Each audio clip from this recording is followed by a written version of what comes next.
சைக்கிளும் இல்லை, வண்டியும் இல்லை, ஒரு வசதி எங்களுக்கு இல்லை.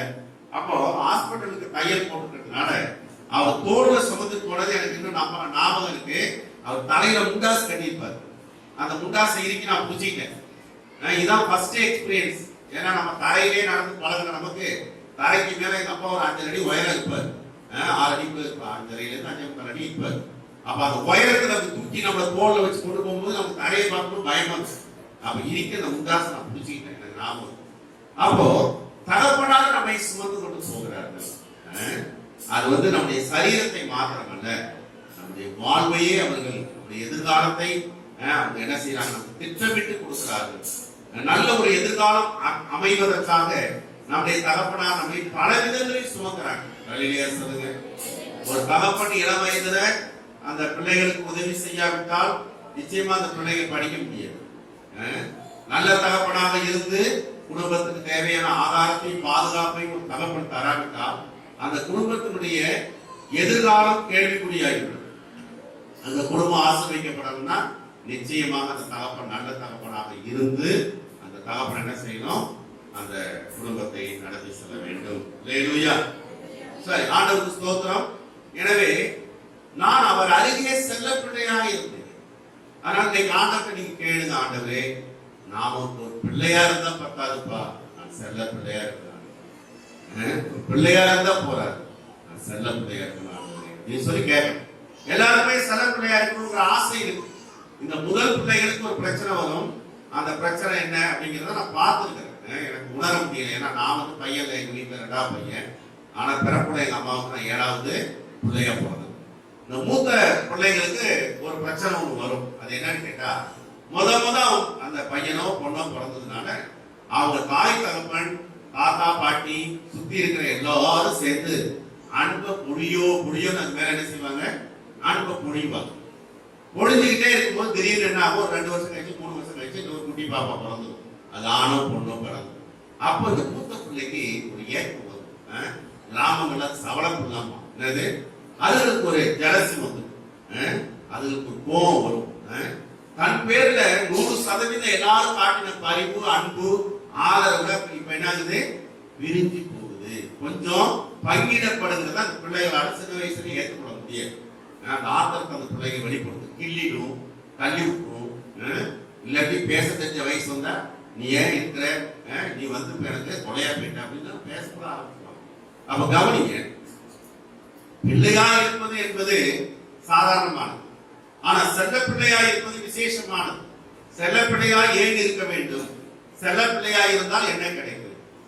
பிதாவாகிய தேவன் இயேசு கிறிஸ்துவின் வாழ்க்கையை செய்த 3 காரியங்களை இன்றைக்கு உங்களுக்கு சுருக்கமாக நான் சொல்ல போறேன். அதை நீங்க கவனமா கேட்டு நீங்களும் எப்படியும் தேவனுக்கு நீங்கள் செல்ல பிள்ளைகளாக மாற வேண்டும். இதுதான் பரிசுத்த ஆவியானுடைய வாஞ்சையும் என்னுடைய வாஞ்சையுமாக இருக்கிறது.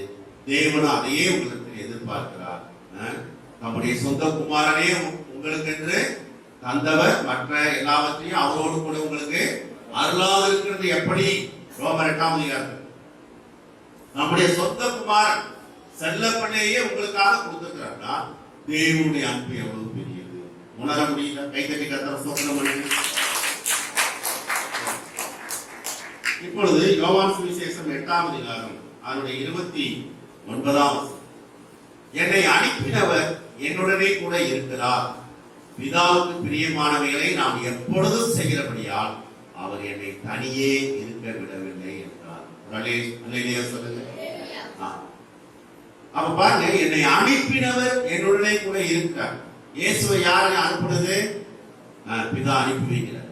புத்தக சூழலில் என்னை குறித்து எழுதியிருக்கிறதே, நான் போகிறேன் அப்படின்னு சொல்லி இயேசு சொல்லும் போது பிதாவுக்கு விடை கொடுத்து அவர் என்ன செய்யறாரு, பரலோகத்திற்கு பூமிக்கு அனுப்புகிறார். அடுத்து இயேசு இந்த உலகத்துக்கு வந்தாலும் பிதாவுக்கு பிரியமானவைகளை எப்பொழுதும் செய்து கொண்டே இருக்கிறார். பிதாவுக்கு பிரியமானவைகளை எப்பொழுதும் அவர் செய்தார். அப்படி செய்ததுனால அவர் என்னை தனியே இருக்க விடவில்லை. நீங்காத பிரசன்னம், தேவனுடைய பிரசன்னம், தேவனுடைய சமூகம், தேவனுடைய கரம் உங்களோடையே இருக்க வேண்டுமானால் நீங்கள் பிதாவுக்கு பிரியமானவைகளை செய்ய வேண்டும். முதலாவது அப்பா தருகிற ஆசீர்வாதம் என்னவென்றால் அவருடைய பிரசன்னம் அல்லது அவருடைய முழு கவனம். சொல்லுங்க. என்னதான் பிள்ளை எங்க போனாலும் வந்தாலும் அப்பா என்ன செய்வாரு? நல்ல அப்பாவா இருக்கிறவர், அன்புள்ள அப்பாவா இருக்கிறவர் என்ன பண்ணுவாரு? அடிக்கடி கேட்டுக்குவாரு, நீ எங்க இருக்கிற, என்ன பண்ற, நான் சொன்னதை செஞ்சிட்டியா? ஒருவேளை அவர் வேலையை அப்பா வேலையா பையன் போயிருந்தா அப்பா கைட் பண்ணிட்டே இருப்பார், லீட் பண்ணிட்டே இருப்பாரு. நீ என்ன பண்ணிட்டு கவனம் செலுத்துவார், கவனம் செலுத்துவார், கவனம் செலுத்துவார். அந்த காலத்துல ஒண்ணும் இல்லை. இந்த காலத்துல இப்ப நல்ல ஒரு ஸ்மார்ட் போன்லாம் நம்ம கையில வந்துச்சு.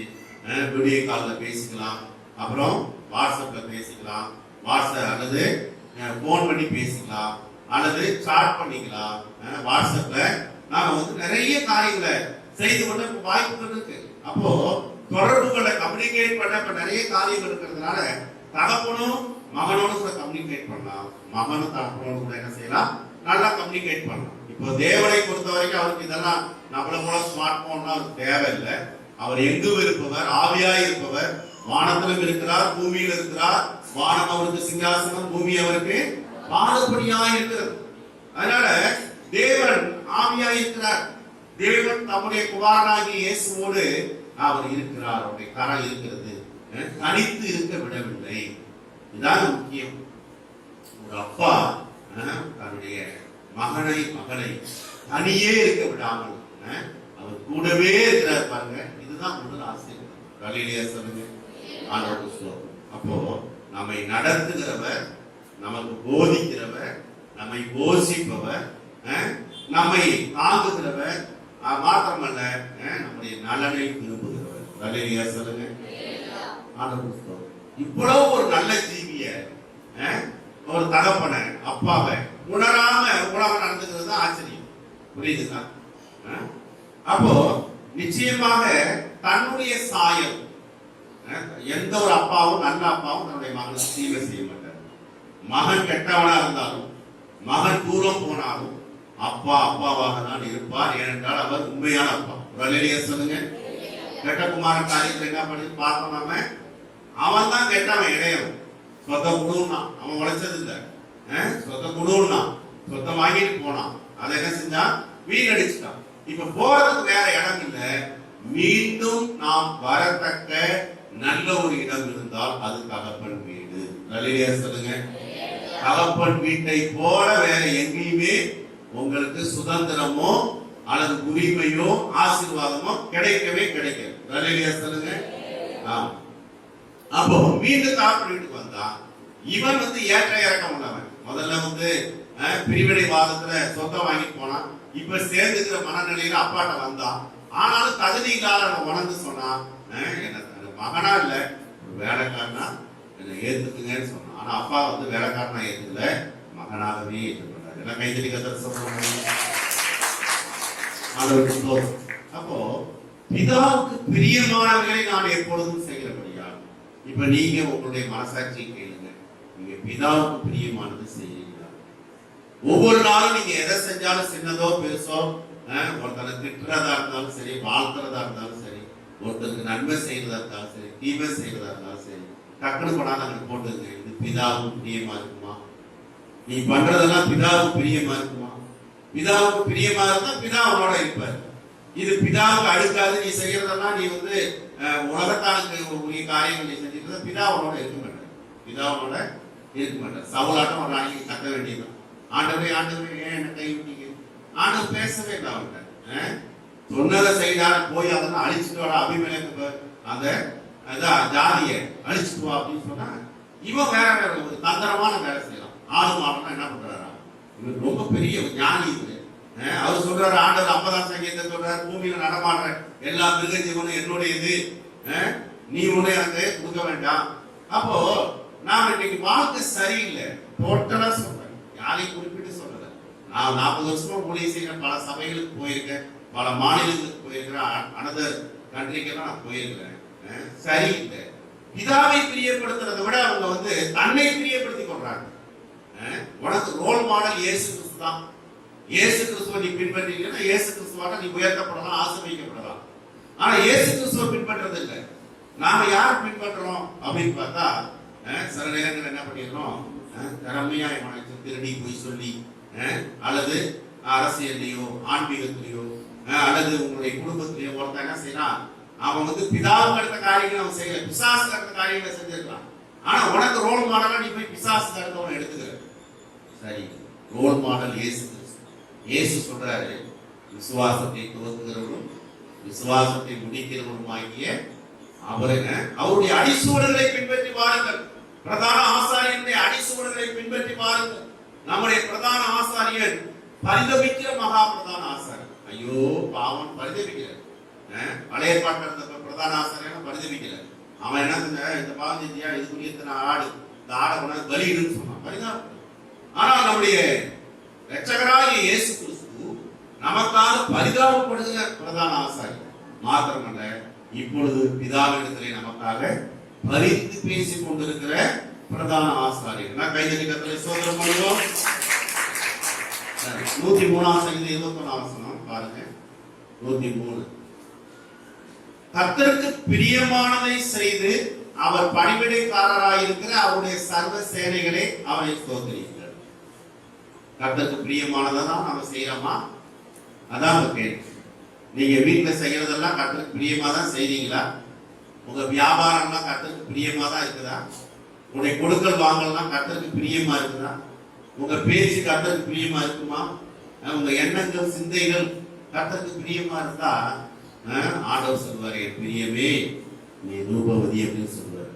நீங்க ஆண்டவர் பிரியமானதை செஞ்சா தூதனே வந்து சொல்லுவான், பிரியமான புருஷனாகிய தானியேலே, நீ ஜோவன ஆரம்பிச்சவே ஒரு ஜபம் என்ன செஞ்சது, கேட்கப்பட்டது. தூதன் வந்து சொன்ன பாருங்க, பிரியமான புருஷனே. புருஷனேனா ஆம்பளைன்னு அர்த்தம். பிரியமான மனுஷனே. யாருக்கு பிரியம்? கர்த்தருக்கு பிரியம். அப்போ நாம் இன்னும் உணர்வடைய வேண்டும்.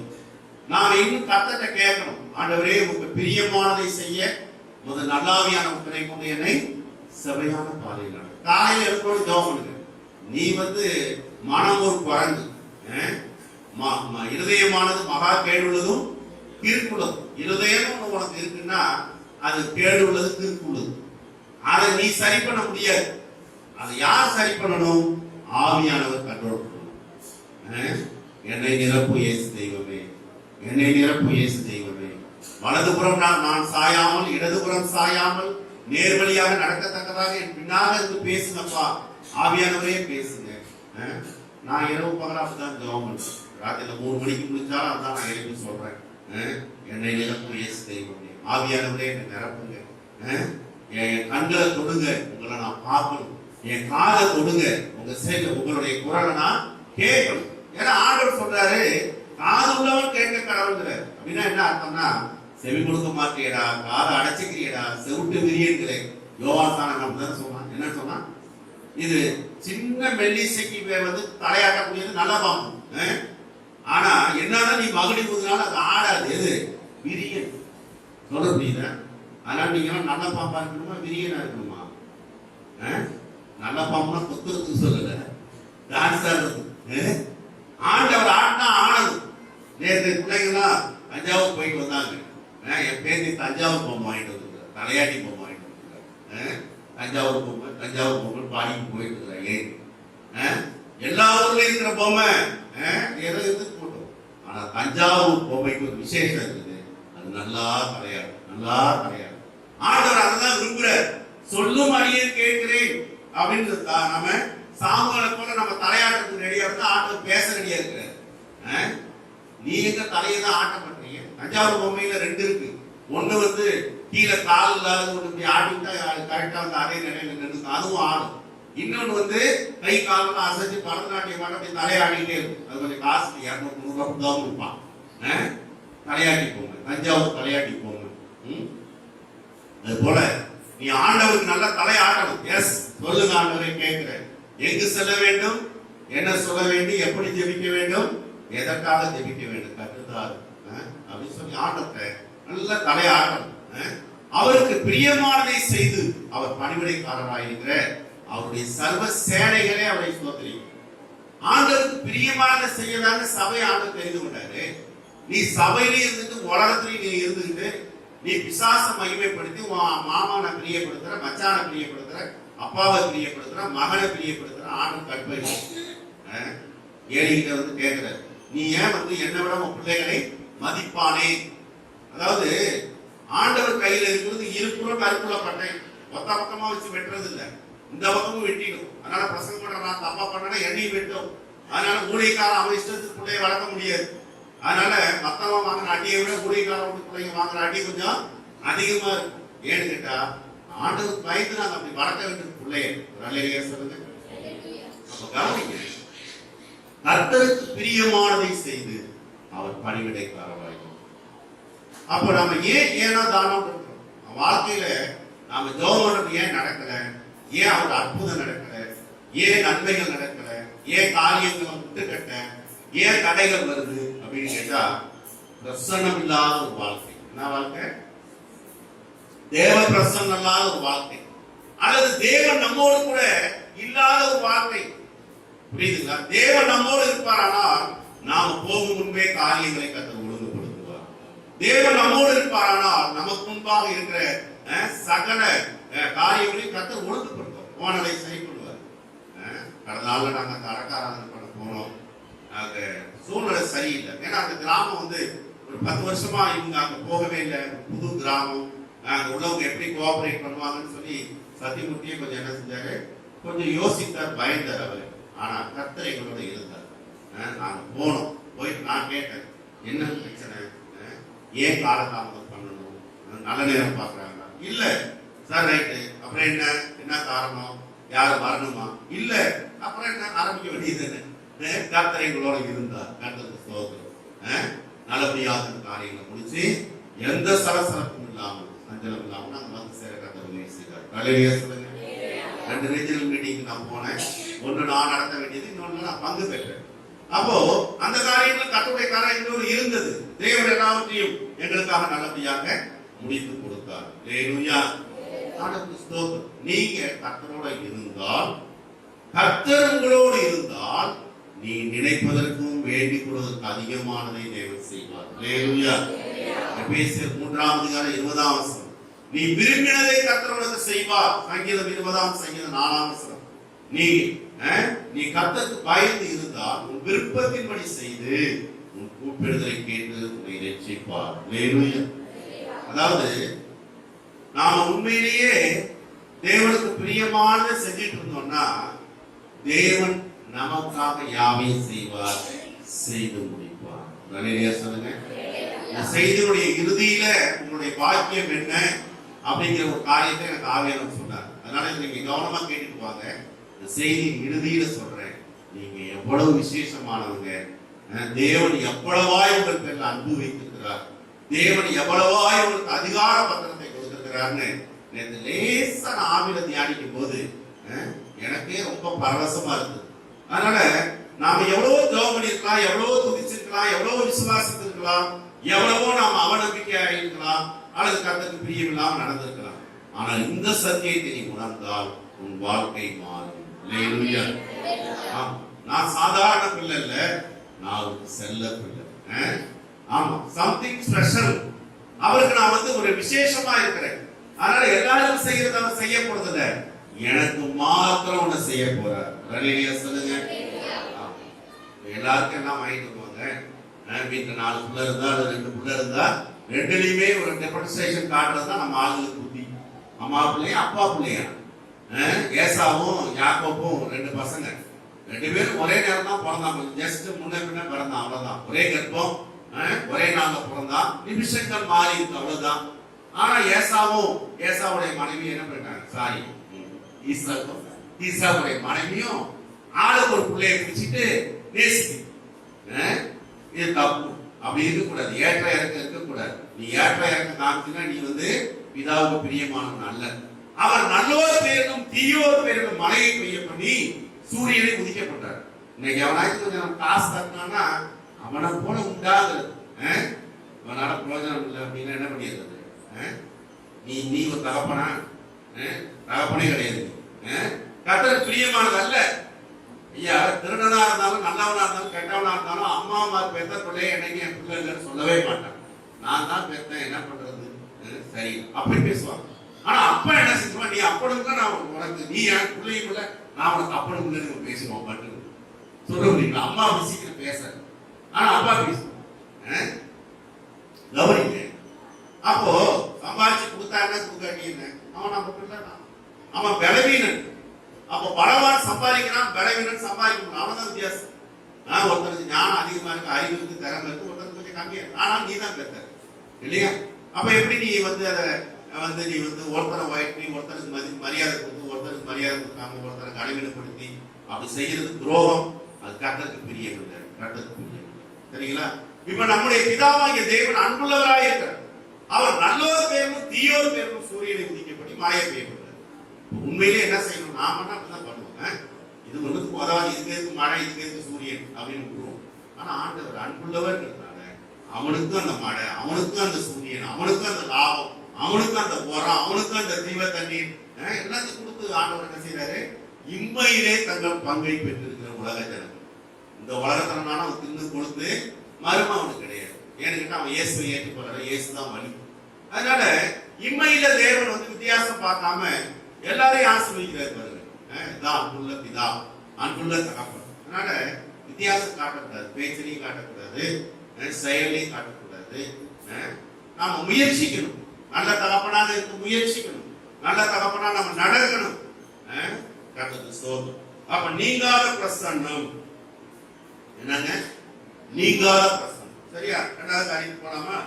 பிலிப்பியரின் புத்தகம் 2ஆம் அதிகாரம் 8-9 வசனம்.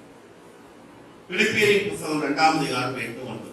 அவர் மனுஷ ரூபமாய் காணப்பட்டு மரண பரியந்தம், அதாவது சிலுவையின் மரண பரியந்தமும் கீழ்ப்படிந்தவராகி தம்மை தாமே காத்தினார். அல்லேலூயா சொல்லுங்க. ஆதலால் தேவன் எல்லாவற்றுக்கும் மேலாக அவரை உயர்த்தி. அல்லேலூயா சொல்லுங்க. உயர்வு எங்கேருந்து வரும்? உயர்வு எங்கேருந்து வரும்? பிதாவிலிருந்து வரும். உயர்வு எங்கேருந்து வரும்? நல்ல அப்பாட்டேந்து வரும். நல்ல அப்பா அம்மா இருந்தாங்கன்னா அவங்க மேல வந்துவாங்க. புரியுதா உங்களுக்கு சொல்றது? கஷ்டப்பட்டு உழைச்சி பிள்ளைகளை படிக்க வைக்கிறாங்க நல்ல அப்பா அம்மா, அப்ப பிள்ளைங்க மேல வந்துடுறாங்க. நான் சமீபத்துல ஒரு ஐஏஎஸ் அதிகாரியுடைய பேரை சொல்லாம அவருடைய பேட்டியை பார்த்தேன். அவருடைய பேட்டி ஒரு பெரிய அரசியல் பேசு பொருளாக மாறினார். உங்களுக்கு தெரியும் நினைக்கிறேன், நான் சொல்றேன், ஒடிசாவில். அப்ப அவருடைய பேட்டியை பார்க்கும்போது சொல்றாரு, எங்க அப்பா ஒரு வக்கீல், ஆனாலும் அவர் தொழில் செஞ்ச தொழில் நஷ்டம் ஆயிடுச்சு. இப்படி அவருடைய பேக்ரவுண்ட் சொல்றாரு. பிள்ளைகள் படித்து நல்லொழுக்கத்துல வரணும்னா ஓரளவு அவங்க பெற்றோர் என்ன செய்யறாங்க, பக்கபலமா நிற்கிறாங்க. பல அதிகாரிகள் மேல ஆட்கள்லாம் பாத்தீங்கன்னா ரொம்ப சிம்பிளா அவங்க பேரண்ட்ஸ் இருப்பாங்க. ஆனா உண்மையா அவங்க பிள்ளைங்க மேல வரணும் பாடுபட்டுருப்பாங்க, பிரயாசப்பட்டிருப்பாங்க. அதனால அந்த பிள்ளைங்க மேல வந்தாங்க. இப்போ ஆதலால் தேவன் எல்லாவற்றுக்கும் மேலாக அவரை உயர்த்தி. சொல்லுங்க. உங்க அப்பா உனக்கு நிறைய சொத்தை கொடுக்கணும், உங்க அப்பா உன நல்லா படிக்க வைக்கணும், உங்க அப்பா உங்களை நல்லா உயர்த்தணும்னா நீங்க என்ன செய்யணும்? நீங்கள் தாழ்மையா இருக்கணும். 8ஆம் வசனம் போட தம்பி.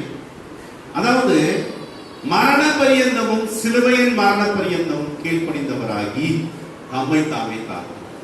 சொல்லுங்க. இன்னைக்கு 4 காசு சம்பாதிச்சாங்க, உனக்கு என்ன தெரியும்? கண்டிப்பா பெருசு, சும்மா பெருசு. என் ஃப்ரெண்டு ஒருத்தன் சொன்னான், அவன் என்னை விட வயசுல கம்மி. என் ஃப்ரெண்டு ஒருத்தன் எப்படியும் ஒரு 5 வயசு அல்லது 4 வயசு கம்மியா இருக்கும். அவர் பையன் கல்யாணம் ஆனதுக்குள்ளேயே அவங்க அப்பான்னு சொல்ல மாட்டான், பெருசுன்னு சொல்றான். அவங்க அம்மான்னு சொல்றான், இந்த பாரு பெருசை கண்டிச்சு வை, ரொம்ப லைன் குறுக்க வருது, பெருசை கண்டிச்சு வை நான் அவங்க அம்மாட்ட சொல்லி வேதனை பண்ணான்.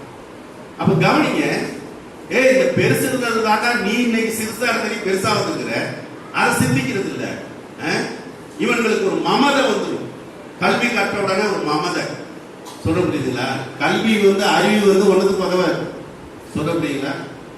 அது தேவை, அவசியம், படிக்கணும், நல்லா படிக்கணும். ஆனா அந்த கல்வியே என்னமா மாறிடக்கூடாது, அது இகழ்ச்சிக்குரிய காரியமா மாறிடக்கூடாது.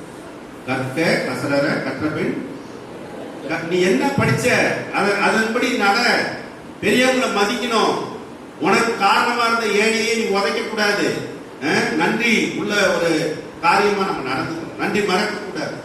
சரிதானே? மகன் தந்தைக்காற்று உதவி இவன் தந்தை என்னுற்றான் சொல்ல அந்த காலத்திலே சரியா படிக்கல வரமாட்டேன். அப்போ புள்ளை எப்படி அப்பாவை தாங்கிறத பார்த்தா என்ன புள்ளியம் செஞ்சு அந்த பிள்ளைய பார்த்தா இவன் என்ன லவம் இருந்து அந்த பிள்ளைய பார்த்தான்னு என்ன செய்யணுமா உலகம் புகழணும். அப்படி இருக்கிற புள்ள பேர் வாங்கணும், நல்ல பேர் வாங்கணும். சரி, இப்போ இயேசு அந்த பேரை வாங்கினாரா? தேவன் அன்புள்ளவர், இயேசு அன்பாய் நடந்தார்.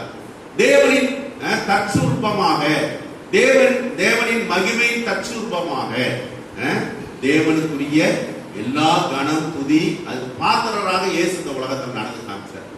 அப்போ சிலுவையின் மரண பரியந்தம் கீழ்ப்படிந்தவராய் ஐயா சாதாரணமா கீழ்ப்படிவான். சிலுவனை தண்டனை அல்லது சிலுவனை மரணத்தை நோக்கி போகுது, அவமானம் நிந்தை, அதிலும் கீழ்ப்படிந்தார் பாருங்க. அவருதான் இயேசு. எஸ்தர் என்ன பண்ணாங்க? முருதகாய் ஏண்டா கிடைச்ச வாழ்க்கையை பாலாக்குறீடா, நான் 7 ஜென்மத்துல செஞ்ச புண்ணியம், தாய் தகப்பன் செஞ்ச புண்ணியம், இப்பதான் ராணி ஆயிருக்கிறேன், என்ன போய் உபாசம் இருக்க சொல்லி எஸ்தர் அப்படியா நினைச்சாங்க? இல்ல, முருதகாய் ஒரு வளர்ப்பு தகப்பன். ஒரு வகையில அவன் பெரியப்பாவுக்கு பையன் அண்ணன் முறையில வர்றான், அடுத்த முறையில பார்த்தா அவன் வந்து வளர்ப்பு தகப்பன். அதனால அந்த எஸ்தர் என்ன பண்றா, இவ்வளவு பெரிய 127 நாட்டை ஆளுகிற ராஜாவுக்கு மனைவியா இருந்து என்ன பண்ணா, அவள் முருதகாயின் வார்த்தை. இன்னைக்கு பிள்ளைங்களாம் கல்யாணம் ஆகி போயிட்டுன்னா நீனும் அம்மா நானும் அம்மா, உனக்கு ஒரு பிள்ளை எனக்கு ஒரு பிள்ளை, நீனும் பொம்மநாட்டி நானும் பொம்மநாட்டி, இப்படி பேச ஆரம்பிச்சிருக்கு சில பொம்பளை பிள்ளைங்க. சில ஆம்பளை பசங்க அப்படி பாரு எனக்கு எல்லாம் தெரியுது, அப்படி ஒண்ணும் இல்லை, நத்தி. அனுபவங்கிறது வேற. மனுஷனுக்கு தக்கதான் அவனுடைய பலன். என்னதான் உடல் பலன் அல்ல, மனோபலன், காரியங்களை நடப்பிக்கும் சக்தி. கடந்து வந்த பாதைகள்லாம் நீ கடந்து வரல. அப்போ அந்த கடந்து வந்த பாதையை தகப்பன் உனக்கு போதிக்கிறார், அனுபவங்களை போதிக்கிறார். செவி கொடுக்கணும். முதல்ல தகப்பனுக்கு செவி கொடுத்தாலே பாதி ஊட்டதல். அதனாலதான் அந்த காலங்களில் கூட்டு குடும்பங்கள்ல சித்தப்பா புத்தி சொல்லுவான், பெரியப்பா புத்தி சொல்லுவான், தாத்தா புத்தி சொல்லுவாரு. ஒருத்தனும் வீணா போகல நல்லா இருப்பான். இப்ப எல்லாம் வீணா போகுது. காரணம் என்னன்னா அதுவும் என்ன செய்யுது, தனியா போய் உட்கார்ந்து போதனை பத்திர வழிகாட்ட ஆள் இல்லை, எக்ஸ்பீரியன்ஸ் பர்சன், ஏற்கனவே போனவங்க வந்தவங்க தலைவலி வந்து அப்படிதாப்பா பண்ணுவாங்க. அவங்களுக்கு தெரியும், ஜுரம் வரப்போகுதுன்னா ஜுரம் வரதுக்கு முன்னாடி இப்படி எல்லாம் தான் பண்ணும், பயப்படாது, சொல்லி கொடுப்பாங்க, தைரியம் கொடுப்பாங்க. Moral boost. நீ என்னதான் வைத்தியம் பண்ணிட்டாலும் என்னதான் நீ வந்து இது பண்ணாலும் உனக்கு ஒரு நம்பிக்கையின் வார்த்தையை முன்னோடிகள் சொல்றது ரொம்ப சந்தோஷம், அது ரொம்ப பெரிய பாக்கியம். சரி, இப்ப காரியத்துக்கு வருவோம். தாழ்மை உள்ளவராய் இருந்தார், எனவே கர்த்தர் அவரை உயர்த்தினார். நீங்க ஏன் உயரணும்னு ஆசைப்படுறீங்க, உயர முடியல. சில நேரம் நம்ம சொல்றோம், என்னங்க சாயர்னாதான் முளைஞ்சு இருக்குதுங்க. அதான் சுய புத்தியை சாராதே. சுய புத்தியை நீ சார்ந்தினா நீ கீழே தான் போவ. சுய புத்தியை சார். ஆவியாருடைய ஆலோசனை என்ன? தேவன் நம்மோடு பேசுகிறவர், இயேசு நம்மோடு பேசுகிறவர், பரிசுத்த ஆவியானவர் நம்மோடு பேசுகிறவர், இடைப்படுகிறவர். வழி இதுவே நடன சொல்ற, வழி இதுவே நட. அப்போ இவ்வளவு ஆலோசனை சொல்ல நமக்கு திரியேக தேவனின் குரல் நமக்கு கேட்குது. அப்படி இருக்கும்போது நாம எப்படி திசை கெட்டு போவோம்? அவர்கள் பேதைகளானாலும் திசை கெட்டு போவோம். அதனால ஒரு நாள் நீங்க பயப்படாதீங்க, நான் பின்மாறிடுவோம், நான் பாவத்துல விழுந்துருவோம், நான் தப்பா எல்லாத்தையும் பண்ணிடுவோம். இல்ல, நடக்காது. ஏன்னா நீ முழுசும் ஜபத்தோட இருக்கிற. அடுத்து நீ தாழ்மையாக நடக்கிறாய். மேன்மைக்கு முன்னானது தாழ்மை, மேன்மைக்கு முன்னானது தாழ்மை, விழுவதற்கு முன்பானது மேட்டிமை. அப்போ உங்களை தேவன் உயர்த்ததான் விரும்புறார். இயேசுவை உயர்த்தினார். இயேசு எங்க இருக்கிறாரோ அங்கு நீ இருக்கிறாய். வேதம் சொல்லுகிறது, இயேசு இப்பொழுது பிதாவின் மடியில் இருக்கிறார். நாம எங்க இருக்கிறோம்?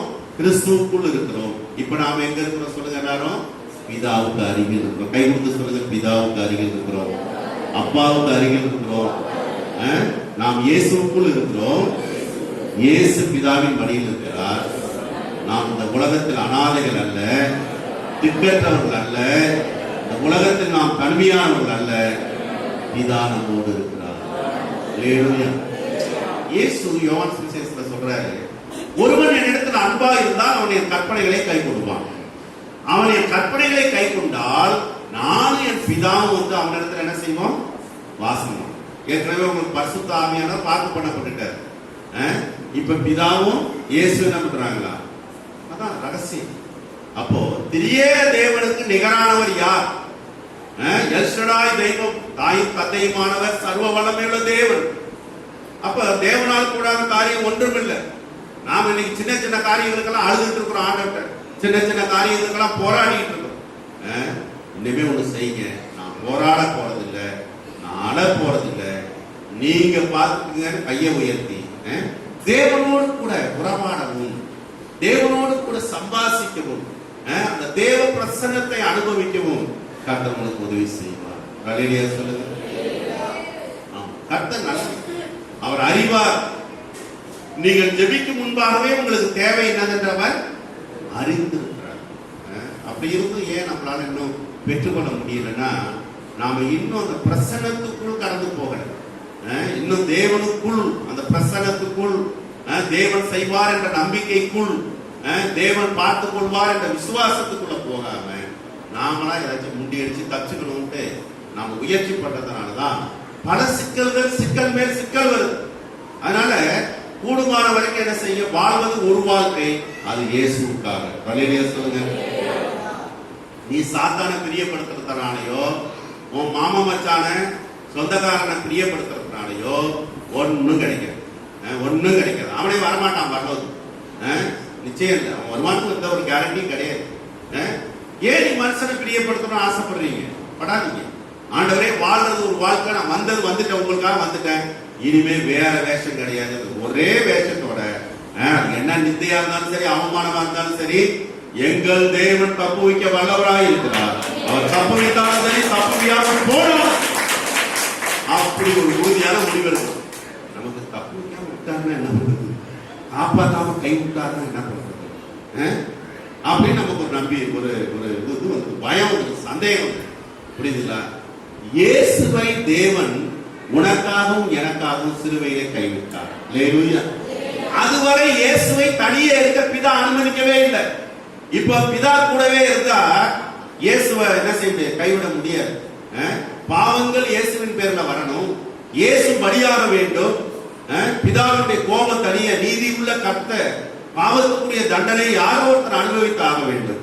தேவ ஆட்டுக்குட்டியாகிய இயேசு அந்த பாவத்தின் தண்டனை அனுபவிக்கும்படி அவர் விலகினார், தேவன் விலகினார். அப்பொழுது இயேசு சொன்னார், என் தேவனே, என் தேவனே, ஏன் என்னை கைவிட்டீர்? அல்லேலூயா சொல்லுங்க. அந்த வார்த்தையை இயேசு சொல்லலன்னா இப்ப நாம கைவிடப்பட்டிருப்போம். ஆனா அப்படி ஒரு தேவன் ஒரு கடினமான முடிவை எடுத்து தம்முடைய சங்கப்பிள்ளையை விட்டு அவர் விலகி நின்று அந்த கிருபாதார பலியை அவர் ஏற்றுக்கொள்ளும்படி நமக்காக சொந்த குமாரனை என்ன செஞ்சாரு, அவர் கொடுத்தார். சொந்த குமாரனை நமக்காக கொடுத்தார். மற்ற எல்லாவற்றையும் அருளாத இருக்கிறது எப்படி? ஒரு விசுவாசம் என்ன செய்து ரொம்ப பின்தங்கியது. தேவன் தருவார், நாம் அதை விசுவாசிக்கிறது. நாம என்ன செய்யறோம், அப்படியே கீழே தடவுறோம். நம்ம என்ன தடவுறோம், இது வேணும், அது வேணும், அது இருந்தா இது இருந்தாலும் என்னால ஏதாச்சும் செய்ய முடியும். ஆனால் தேவனுக்கு ஒண்ணு வேணாம், இல்லாதவர்களை இருக்கிறவைகளை போல அழைக்கிற தேவன். ஒரு அழைப்பார், அது கூப்பிட்டாருன்னா அது வரும். இல்லாதவைகளை இருக்கிறவைகளை போல அழைக்கிற தேவன். நமக்கு வந்து ஏதாச்சும் ஒரு மூலப்பொருளை தேடி தேடி தேடி, பணம் இருந்தாதான் வீடு கட்டலாம், பணம் இருந்தாதான் கல்யாணம் பண்ணலாம், பணம் இருந்தாதான் கார் வாங்கலாம். எதுவுமே இல்லாம என் வாழ்க்கையில இது எல்லாத்தையுமே ஆண்டவர் கொடுத்தாரு. நல்ல சொல்லுங்க. நான் இப்ப எந்த சம்பளமும் யாரும் எனக்கு கொடுக்கல, பிக்சட் பே எதுவும் கிடையாது. சமயத்துல பேமெண்ட் ஏறு இறங்கும், அது அவங்க கையில. புரியுதுங்களா? ஏறு இறங்கும், தோற்கும். சில நேரம் ரொம்ப ட்ரை ஆயிடும், 1000-500 சிரமமாயிடும். சில நேரம் பாத்தீங்கன்னா எதிர்பாராம ஆயிரக்கணக்கில் கூட கிடைக்கும். இப்ப எனக்கு ஒரு வீடு இருக்கா, எனக்கு ஒரு கார் இருக்கா, நான் கல்யாணம் பண்ணேன்னா, என் பிள்ளைகளுக்கெல்லாம் கல்யாணம் பண்ணேன்னா ரொம்ப ஈஸியா நடந்துச்சு. நான் அதுக்காக ரொம்ப ஒன்றும் பாரப்படவே இல்லை. கட்ட நல்லது. எங்க மகளுக்கு கல்யாணம் வைக்கும் போது அவ அப்பதான் கடன், கொஞ்சம் கடனும் இருக்கு. பிஎட் முடிச்சு பரிசை எழுதிட்டு வரா, மக்கள் நாள் குடும்பம் வந்துட்டாங்க, கல்யாணம் வச்சோம். எந்த பணத்துக்கும் எந்த கவலையும் நாங்கள் படல. நிறைய வச்சிருந்தோம்னு நினைச்சுக்காதீங்க. வந்தவட்ட கேட்டா என்ன எதிர்பார்க்கறேன், ஒண்ணு வேணா பொண்ணை கொடுங்க. இப்படி ஒரு ஆள் தான் நான் தேடினேன், அப்படி சூப்பர் அப்படின்ட்டு டக்குன்னு என்ன பண்ணோம், ரைட்டு. நல்லது கிட்டதான் நிறைய செய்யணும், அதுவே அப்புறம். அப்போ கர்த்தர் அதெல்லாம் நடத்தினாங்க, கர்த்தர் அதெல்லாம் பார்த்துக்கிட்டார். பையன் கல்யாணத்துக்கு அப்படிதான், பெருசா ஒன்றும் என்ன செய்யல, அல்ட்டிக்கல, அதுக்காக ஒன்று பண்ணி. அதனால கவனிங்க, நம்முடைய விசுவாசம் வேலை செய்யணும். அப்ப ஆண்டவருக்கு நம்ம அடிக்கடி கேட்கணும், ஆண்டவரே எனக்கு விசுவாசத்தை கொடுங்க, என்னை விட்டு போயிடக்கூடாது, அவிசுவாசம் நீங்கபடி உதவி செய்யுங்க, எனக்கு விசுவாசம் கொடுங்கன்னு கேட்க. அடுத்து எப்பொழுதும் எந்த இடத்துலையும் தாழ்மையா நடக்கணும், திரும்ப கொடுங்க ஆண்டவரே. ஆண்டவரே உங்களுக்கு கீழ்ப்படிய எனக்கு உதவி செய்யும், அதுதான் ரொம்ப முக்கியம். மரண பரியந்தமும் கீழ்ப்படிந்தவராகி தம்மை தாழ்த்தினார். தாழ்மைங்கிறது தானா வராதுங்க, கீழ்ப்படியும், தேவனுக்கு கீழ்ப்படியும், தேவன் சொன்னா கீழ்ப்படியும், ஊழியக்காரருக்கு கீழ்ப்படியும். கீழ்ப்படிந்து அடங்குங்கள் அப்படின்னா ஆட்டம் போடாத அடங்கு, நல்ல பயங்கரமான வார்த்தை தமிழ்ல இருக்கு. அடங்குங்கள். அவர்கள் உங்களை சந்தோஷத்தோட நடத்த வேண்டும், துக்கத்தோட அல்ல, சந்தோஷத்தோட ஊழியக்காரர்களை நடத்தினா அது உங்களுக்கு ஆசீர்வாதமா இருக்கு. சொல்லப்படுங்களா? அப்போ நான் யோசிச்சு பார்த்தேன், ஊழியக்காரங்க எப்படி சொல்றதுன்னா தேவனுக்கு நாம எப்படி அடங்கணும், தேவனுக்கு எவ்வளவு நாம கீழ்ப்படியணும். ஆபிரகாம் தேவனுக்கு கீழ்ப்படிந்து புறப்பட்டு போனார். ஆபிரகாமை தேவன் உயர்த்தினார். உயர்த்தினாரா? அதனால உங்களை தேவன் உயர்த்தணும்னா இதான் வழி. 7 crore அடி பணம் வாங்கினா மேல போக முடியாது, 8 பேங்க் அடி கடன் வாங்கினாலும் நீ மேல போக முடியாது. நீ என்னதான் நீங்க இங்க நீ குட்டியாக நினைச்சுனா நீ மேல போக முடியாது.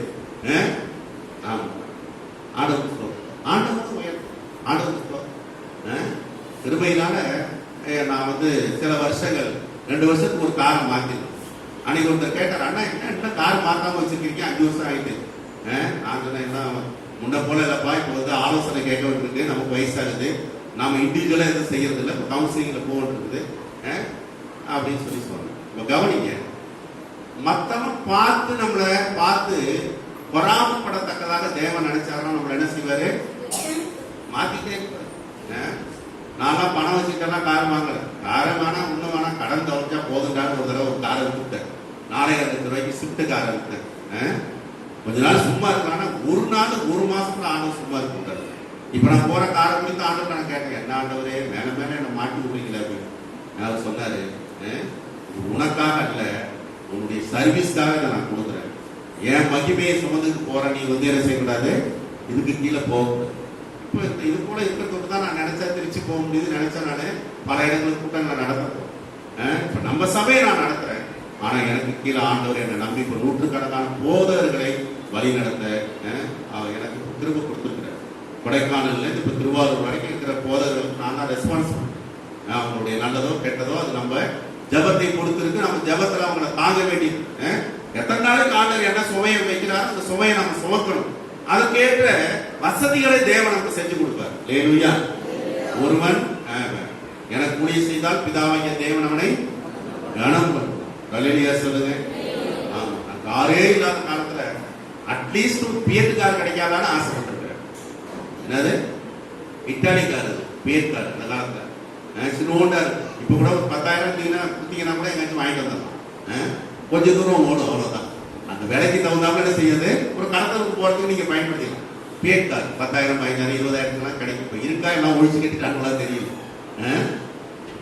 ஆசைப்பட்டு. ஆனால் தேவன் அப்படி நம்மை நடத்த விரும்பல. மேலாக மேலாக உயர்த்தி மகிழ்கிற ஆண்டவர். தகப்பன் எப்படி தோளில் பிள்ளையை சுமக்கிறாரோ, ஒவ்வொரு தகப்பனும் தன்னை விட தன்னுடைய பிள்ளை மேலே வரணும்னு ஆசைப்படுறாங்க. வழியிலேயே சொல்லுங்க, அவன் தான் உண்மையான தகப்பன். எங்க காலத்துல எங்க அப்பா கல்வி அறிவு இல்லாதவன், அவன் கையெழுத்து போட தெரியாது. ஆனா எங்க சந்ததியில இப்ப எங்க அண்ணன் என்ன பண்ணாரு, முதல் பட்டதாரியா மாறினார், நான் பட்டதாரியா மாறினேன். அப்புறம் இப்ப எங்க பிள்ளைகள் நாங்க என்ன பண்ணிருக்கிறோம், அடுத்த நிலைக்கு கொண்டு போயிருக்கோம். ஒரு முறை உங்க சின்ன பாஸ்டர் அழுகையே வந்துருச்சு. இப்பதான் பிபிஏ முடிச்சுக்கிறாரு, பிபிஏ முடிச்சோட அடுத்து எம்பிஏ படிக்கணும்னு ஆசை. என் பாசமாவுக்கு என்னன்னா எப்படியாச்சும் நம்ம பையன் ஊழியத்துக்கு வந்துடணும்னு அந்த அம்மாவுக்கு ஆசை. 2 பேர் கடையில நான் மாட்டிட்டு முடிக்கிறேன். அப்ப எங்க பாப்பா பிஏ முடிச்சுட்டா, அடுத்து பிஎட் படிக்கணும்னு ஏதோ ஒரு டக்குனு முடிவு எடுத்து பிஎட் சேர்ந்தாச்சு. ஒரு எலக்ட்ரிக் பைக் ஒன்று வாங்கி கொடுத்துருக்கிறேன், சின்ன பைக் ஒன்று வாங்கி கொடுத்துருக்கிறேன். அப்ப அவன் யூனிஃபார்ம் போடுறதுக்கு முன்னாடி ஆர்டினரி ட்ரெஸ்ல போகும்போது டெய்லி ஒரு புடைய கட்டிட்டு போவான். ஆளு சும்மா தும்பாட்டம் தான் இருக்கான் அப்போதே.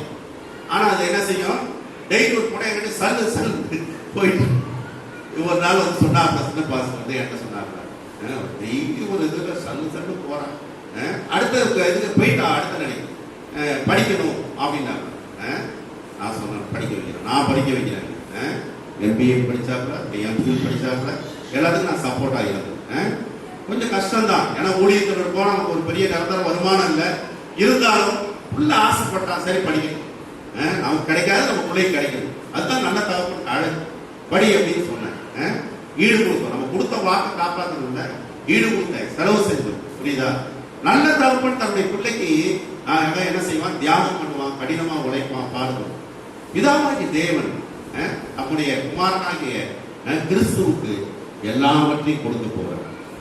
இறுதி நாளிலே சிங்காசனத்திலே நியாயாசனத்திலே முழு அதிகாரத்தை இயேசு பெற்று அவர் இந்த ஜனத்தை நியாயம் விசாரிப்பார். எல்லாம் கைது கத்தர சொல்றோம். அடுத்த இறுதி பாயிண்டா நம்ம பார்ப்போம். அப்போஸ்தலர் 10:30 படிக்கிறீங்களா?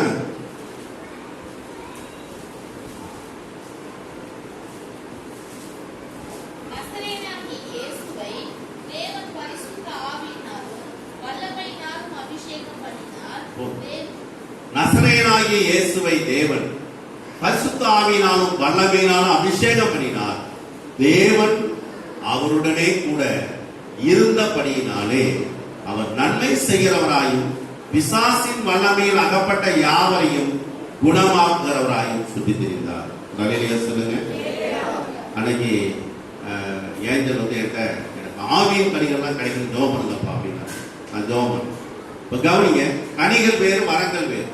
இங்க பாக்குறோம், இயேசுவை தேவன் பரிசுத்த ஆவியினால் வல்லமையினால் அபிஷேகம் பண்ணினார். தேவன் கூடவே இருந்தபடினால் நன்மை செய்கிறவராயும் பிசாசின் வல்லமையில் அகப்பட்ட யாவரையும் குணமாக்குகிறார். சொல்லுங்க. நீங்க எல்லாரையும் குணமாக்க முடியும்.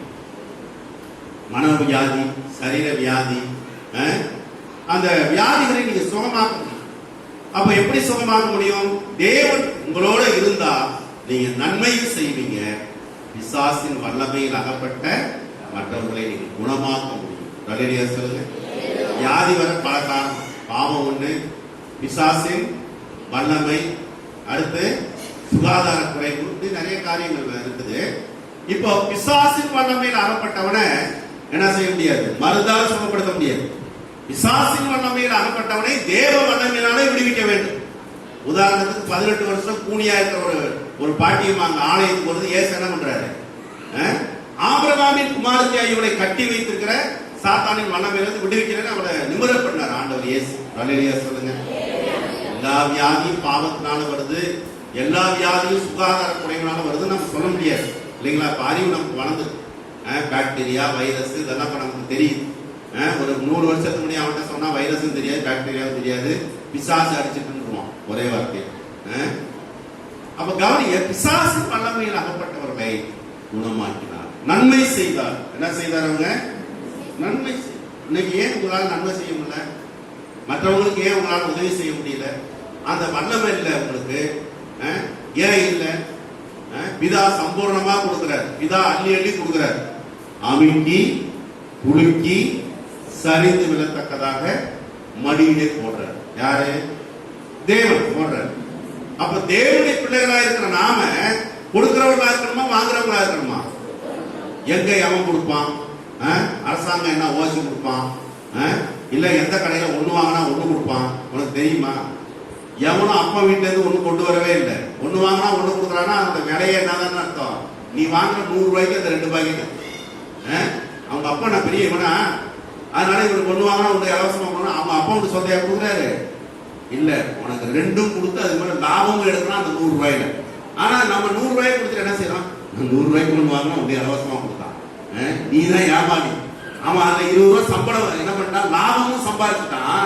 80 ரூபாய் தான் அந்த 2 பாக்கெட்டுடைய அடக்கம்.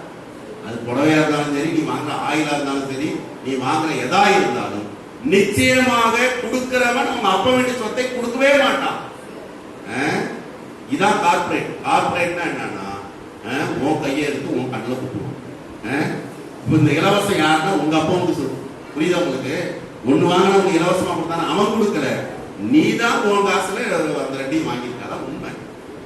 தான் ரியாலிட்டி. ஆனா நாம அதை சிந்திக்கிறதே இல்லை. எப்படி கொடுப்பான்? யார் நமக்கு ஒண்ணு வாங்கினா ஒண்ணு கொடுத்தா அவன் யாரு? நமக்கு மாமானா மச்சானா? இல்ல அந்த அளவுக்கு ஒரு பெரிய ஆளாவது வச்சிருக்காரு. அவனே எங்கேயாச்சும் பட்டாணி வித்தவன் இப்பதான் பெரிய ஆளா இருக்கிறான். தெரியுதா உங்களுக்கு? அவன் சுண்டல் வித்தவன், பட்டாணி வித்தவன், அவன் முதல்ல ஒரு சின்ன டீ ஸ்டால் போட்டிருந்தவன் அல்லது ஒரு சின்ன மளிகை கடை போட்டிருந்தவன் இப்ப டிபார்ட்மெண்டா போயிருக்கிறான்னா எங்க இருந்து இந்த காசெல்லாம் வந்தது? உன்னை போல ஏமாளிக்கிட்டே தான் அந்த காசு அவனுக்கு வந்துச்சு. அதான் உண்மை. புரியுதுங்களா? அவன் ஒன்றும் பெரிய பணக்காரன் இல்லை. எந்த வியாபாரியுடைய சரித்திரத்தை கேடு, 3ஆம் தலைமுறை 2ஆம் தலைமுறையில அவன் எங்கனையாச்சும் என்ன பண்ணிட்டு இருப்பான்? ரொம்ப சின்ன ஆளா இருப்பான். லாபத்தின் மேல் லாபம், லாபத்தின் மேல் லாபம், லாபத்தின் மேல் லாபம் வந்துதான் அவன் எங்க வந்திருக்கிறான்? இப்போ ஒண்ணு வாங்கினா ஒண்ணு கொடுக்குறேங்கிறானே, அதுவும் அவன் கை காசு அல்ல. உன் காசே பண வீக்கமாயிட்டு சொல்ல புரியுங்களா? உற்பத்தி பண்ணும்போது அந்த பொருளுடைய விலை வந்து ரொம்ப கம்மி. இப்ப அவன் விற்கும் போது அதனுடைய இதெல்லாம் வந்து என்ன ஆயிடுச்சு? இப்போ பணம் வீக்கமாயிடுச்சு. அதனால என்ன பண்றாங்க?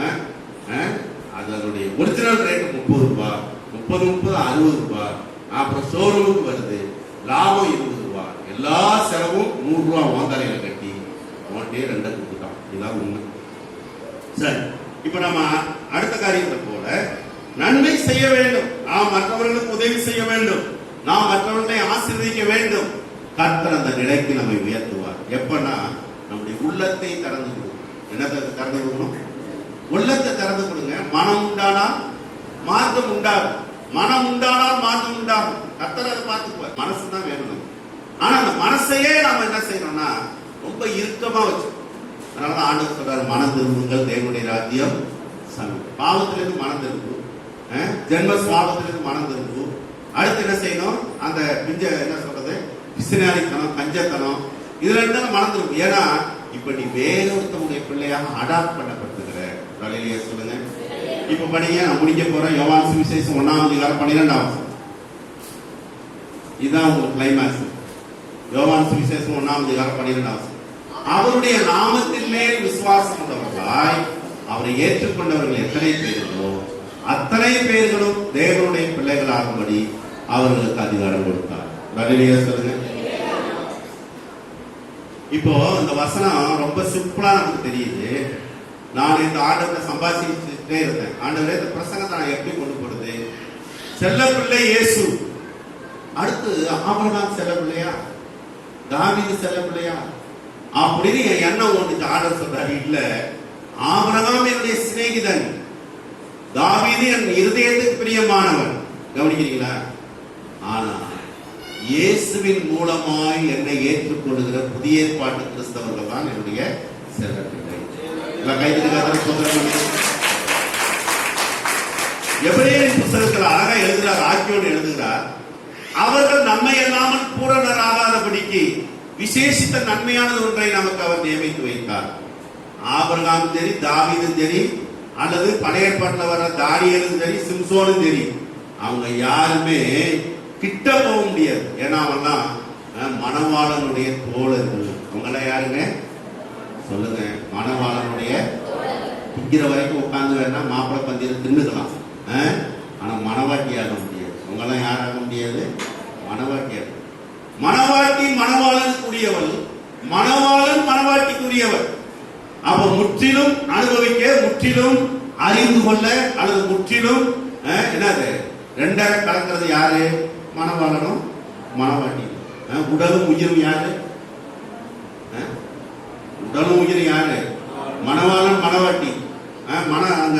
அந்த மாப்பிள்ளை தோழனா வந்தவன் யாரு கிடையாது.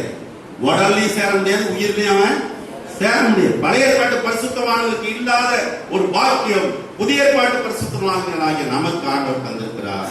நாம் இயேசுவை ஏற்றுக்கொண்டதுனால இப்பொழுது நாம் தேவனுக்கு செல்ல பிள்ளைகளாக இருக்கிறோம். எல்லா காரணங்களையும் எல்லாரும் எழுதியிருப்போம். எல்லாரும் கண்களை மூடுவோம். எல்லாரும் சொல்லுங்க, நான் இயேசுக்கு செல்ல பிள்ளை, நான் இயேசு மூலமாக தேவனுக்கு செல்ல பிள்ளை. அவர்